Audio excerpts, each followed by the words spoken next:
I have been dreaming of this day, the day when the sound of the Ardbryn trumpet would ring out across the landscape again. As many of you will know, the original Ardbryn trumpet, and this is a replica, was found in a boundary bog just 2 kilometres northeast of here during the 19th century.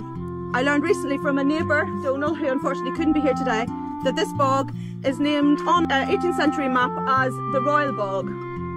It was found in a royal bog, and this is a royal hill.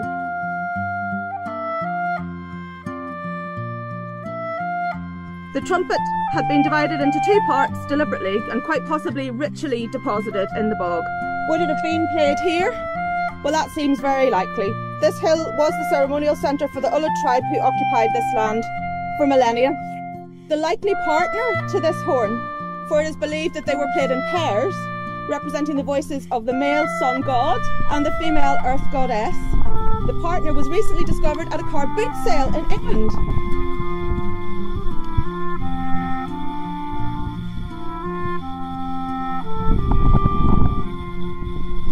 These voices of the gods may have been heard at the inaugurations of the kings of Moicova, the Iveagh. They were tribal kings, representing the embodiment of the solar deity.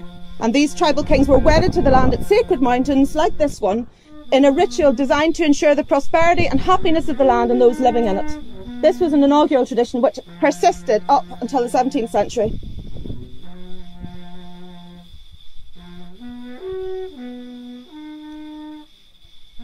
The universal balance of masculine and feminine was demonstrated in the medium of sound, where the voices of the gods sounded in sacred harmony, the sacred harmony of not 1 but 2 trumpets.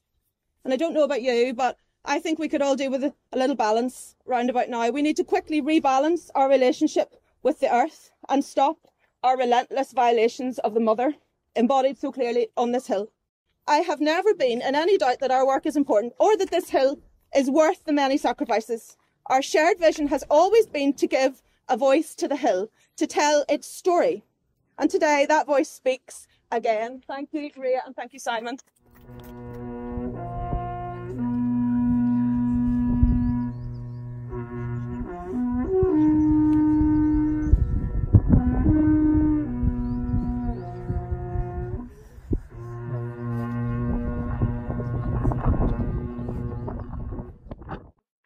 Even when your voice shakes, every time you speak the truth, you sound out a trumpet call, and it echoes further than we can see.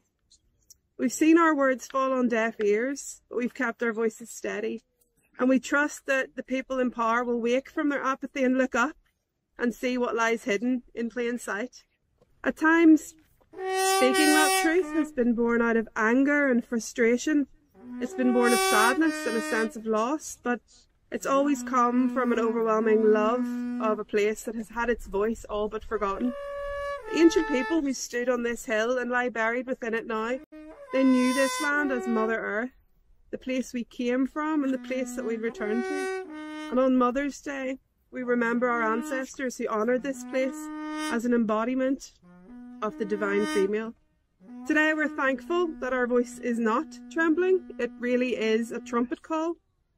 A resounding summons to the people who love this place, those standing here now and those long gone, so that the echoes of what happened here in times long ago and everything that happens here today can be felt for many years to come.